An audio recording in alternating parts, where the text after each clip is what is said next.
O ano ka ngayon, attorney? Ikaw yung salarin. Sabi ni Atty. Baligod, may iba pa niya na magte-testimony, may kinokumbinsi naman sigurong bago na gagamitin para magtay-tay ng kwento.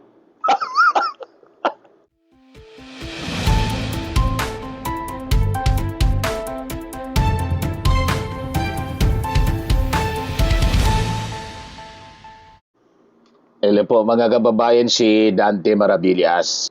Para niya Mr. Maravillas, bagong gupit ka. Siyempre, bagong gupit. Anyway, wag na ninyong pansinin.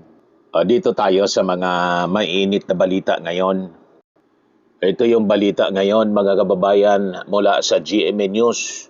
Saldico ex-employees accuse Baligod of offering money to link ex-speaker to cash deliveries according to Romualdez.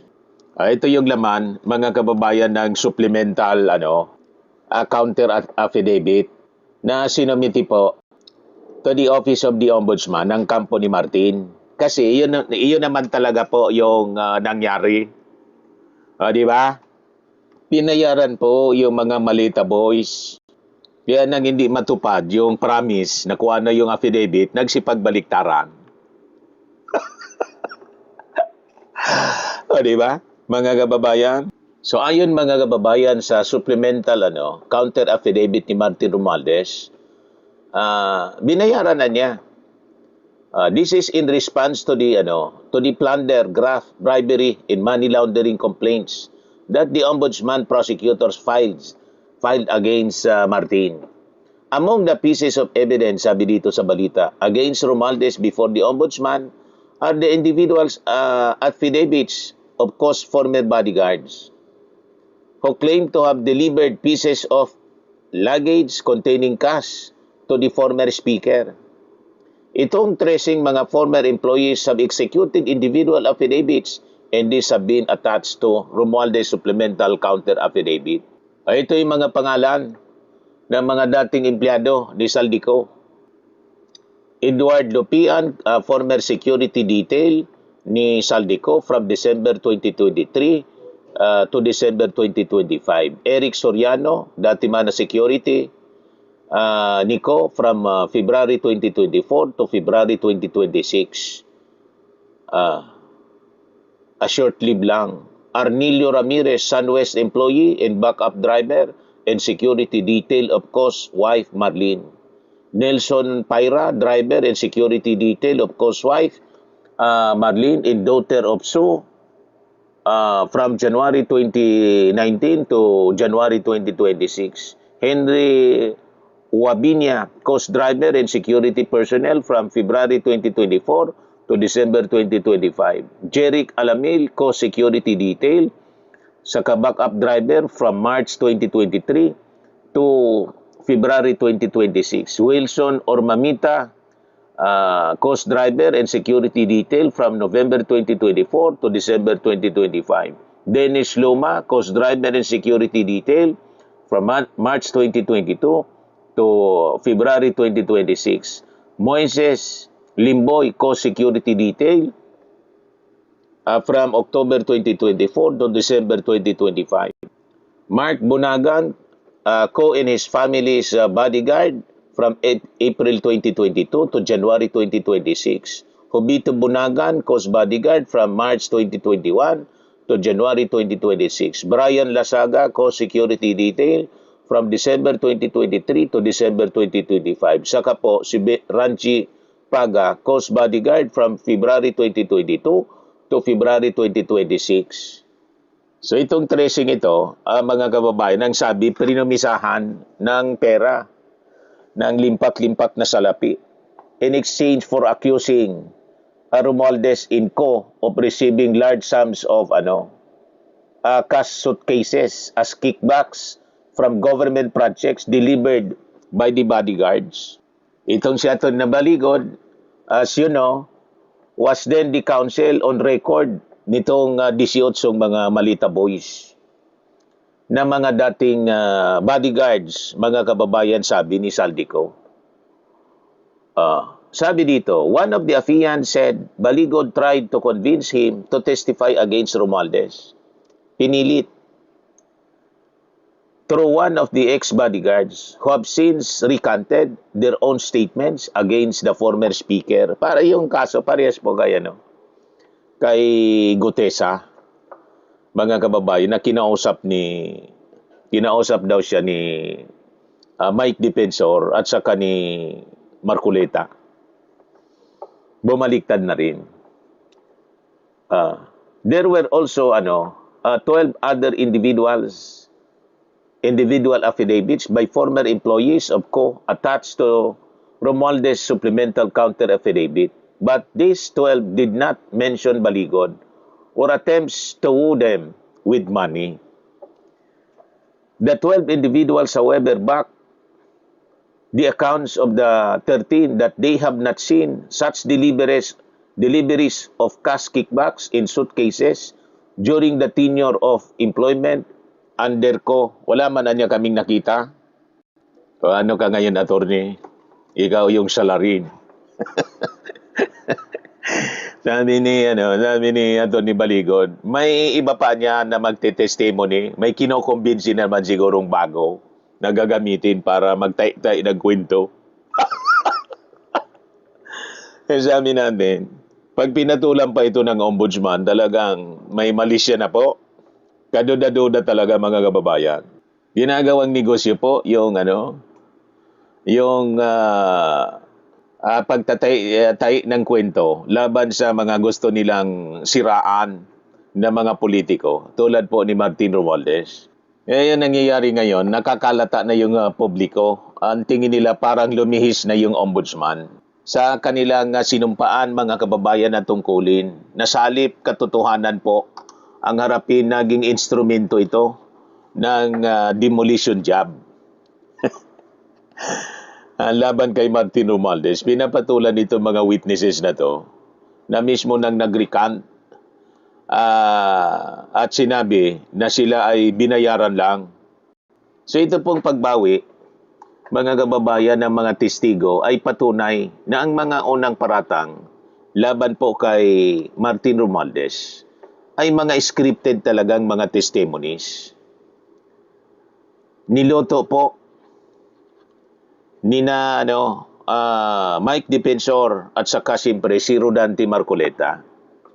Yung dalawang nakakulong na mga kababayan, pero wala man relation dito. Ibang kaso yung sa plunder. So sa pamamagitan, mga kababayan, ng marahas na pagbabanta, pinatunayan lamang ng ombudsman dito na handa nitong gamitin ang testimonies under duress para po isalba ang isang gawa-gawang kaso. Yan ang lumalabas po. At malinaw na si Orly Gutesa ang susunod na sa kanyang listahan na malamang gipitin, mga kababayan, kasi bumaliktad.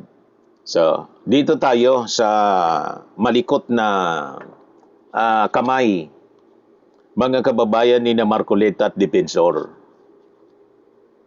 sa paggawa ng script para idiin itong si Martin Romualdez. Sa formal na pagbawi, yung recantation, mga kababayan, ng 4 na retiradong Marines at saka ni Orly Gutesa, ginamit bilang mga maleta boys. Tahasan nilang ibinunyag na sina Senator Marcoleta at dating Congressman Mike Defensor ang utak po sa likod ng mga faking affidavit na to. Nang sabi, pinangakuan daw sila ng mula 5 million hanggang 150 million. Matindi. Para pirmahan lamang po yung gawa-gawa na kwento laban po kay Martin Romualdez, plus may scholarship pa para sa mga anak. Ngayon, sa halip po na mag-utos ng malalimang investigasyon laban kay Marcoleta, yung ombudsman po, at saka kay Mike Defensor, dahil sa subordination of perjury. Pagsubong magsinungaling under oath. Binaliktad ng ombudsman yung sitwasyon. Ayagan itong pinagbantaan sa media mismo, mga kababayan, yung 4 na maleta boys ng full force of the law daw. Kung hindi paninindigan yung naunang script. Hindi ba nakakapagtaka, mga kababayan? So ngayon, ang susunod yata na target si Gutesa, mga kababayan. Matapos na gumuho ang testimony ng 4 na Marines, malinaw na si Orly Gutesa na ang susunod na target.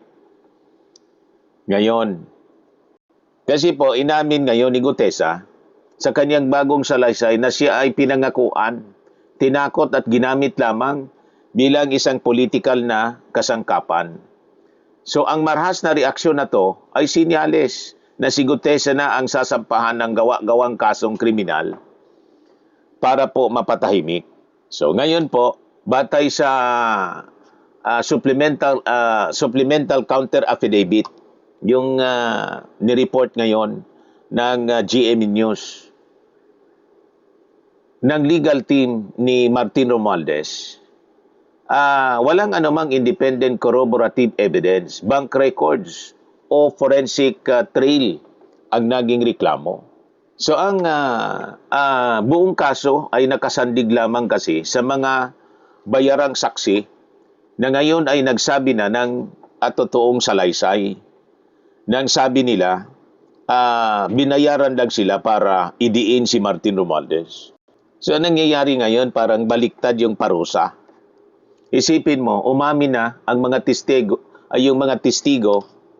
na sila ay binayaran at tinakot ni na Marcoleta, mga kababayan, para mag-imbento ng kwento ng maleta. So imbes, mga kababayan, na imbestigahan ng ombudsman ay ang mga politikong nagbayad at nag-imbento ng script, ang mga Marines na gustong magbagong buhay, mga kababayan, at magsabi ng totoo, ay lumalabas na tinatakot ngayon, mga kababayan, dahil sa kanilang pagbaliktad. So ngayon, ang tanong ng bayan, kung ang original na salaysay ay may katotohanan, bakit kailangang maglabas ng pampublikong pananakot yung Office of the Ombudsman? Di ba po? So ang pag-uusig po ay madali. Kapag matibay ang ebidensya mo, hindi mo kailangang pilitin ang testigo sa harap ng TV. Hayaan mo ang mga dokumento ang magsalita dapat sa korte. So ang pagbabanta, mga kababayan, ay patunay ng isang desperadong taga-usig na walang totoong kaso. So ang tanong ngayon, mga kababayan, paano magiging kapanipaniwala sa batas ang isang kaso kung ang ilang mga pangunahing saksi umaming sina Marcoleta at depensor ang nag-abot ng nakasulat na script? Tama po, mga kababayan? So ito po, mga kababayan, ay nagdidikta na kapag ang pinagmulan ng sapa ay marumi at may lason, ang buong agos ng investigasyon, mga kababayan, ng ombudsman ay marumi. Di ba po? At illegal na rin. So ito po ay masasabi natin na gross violation of the duty to investigate impartially. Kasi po, mga kababayan, sa ilalim ng Republic Act 6770, mismong Ombudsman Act of 1989 siya po, ang ombudsman ay may mandatong legal na alamin ang buong katotohanan, pabor man o hindi sa akusado. So yung pagbabanta po sa mga testigo na nag-recant habang pikit mata sa panel nila Marcoleta at depensor ay isang malinaw po na paglabag sa due process at konstitusyonal na karapatan ng fair play. Sabi nga po, mga kababayan, ng mga nakakaintindi sa batas, ito po ay isang legal inadmissibility under duress and coercion. Ayon kasi po sa umiiral na jurisprudence ng Korte, yung Korte Suprema mismo mga kababayan, ang mga testimony na nakuha o pinananatili sa pamamagitan ng pananakot, legal na harassment o duress, panggigipit mga kababayan ng Estado ay inadmissible sa batas at walang timbang bilang ebidensya para sa plunder graft o anumang kasong kriminal. Sa malinaw yung failure na ma-establish mga kababayan yung probable cause laban kay Martin Romualdez. Dahil ang mga original na affidavit ay napatunayan pong bunga ng subordination o perjury at formal ng binawi ng mga testigo na wala na po ng legal na pundasyon yung reklamo. So ang pagpapatuloy po ng Office of the Ombudsman sa investigasyon o panggigipit kay Martin Romualdez nang walang prima facie evidence, maituturing po siya na grave abuse of discretion amounting to lack or excess of jurisdiction mga kababayan. So malinaw po dito sa kwentong ito, sina Marcoleta at Defensor ang nagluto ng script. So bakit po yung ombudsman ang nagpipilit ng galit kay Romualdez? So dapat po katotohanan yung imbestigahan. Huwag po yung mga individual na nagsasabi na sila ng totoo ang pagbantaan ng kapangyarihan. Tama po? Kaya tama itong sinabi ni Attorney Carlo Ibanez sa kanyang post mga kababayan. Yan, Marcoleta at Defensor pwedeng makulong for introducing Gutesa's false testimony. Sabi niya dito sa kanyang post mga kababayan. So nag-recant na nga si Orly Gutesa at ang tinuturo niyang mastermind ng kanyang fake testimony ay si Marcoleta saka si Defensor. According to Article 184 ng Revised Penal Code, krimen ang pag-offer ng false testimony and evidence. Ayon kay Gutesa, ang mga nakasaad sa testimony niya ay nanggagaling kay Mike Defensor. Isang Mark daw ang nag-type nito sa laptop niya, pero lahat ng mga nakasulat ay dinictate ni Defensor. Si Marcoleta, ni-review daw ang affidavit at gumawa ng revisions. At si Marcoleta din ang nag-introduce sa kanya as witness sa Senate Blue Ribbon Committee. Kung totoo nga ito, malaki ang pananagutan ng dalawa. Alam nila na hindi totoo ang mga nakasulat sa salaysay, pero inintroduce pa rin nila as evidence at pinapaniwala ang bayan na totoo ang mga nakasulat dito. Yan mismo ang essence ng crime of offering false testimony, sabi po ni Attorney Carlo Ibanez. Pag mapatunayan na sila nga ang mga mastermind sa likod ng false testimony ni Gutesa, pwede silang makulong ng 6 years to 8 years. Kaya hindi biro ito, sabi po niya. So ito dapat yung iniimbestiga ngayon ng ombudsman. Tama po? Pero yung ginagawa ngayon, baliktad. Talagang napag-iinitan mga kababayan si Martin Romualdez. Yung mga testigo nga, nagsipagbaliktaran na at maging si Ping Lacson, hindi pinapatulan itong naunang affidavit ni Gutesa kasi kitang-kita naman po na kino-coach talaga.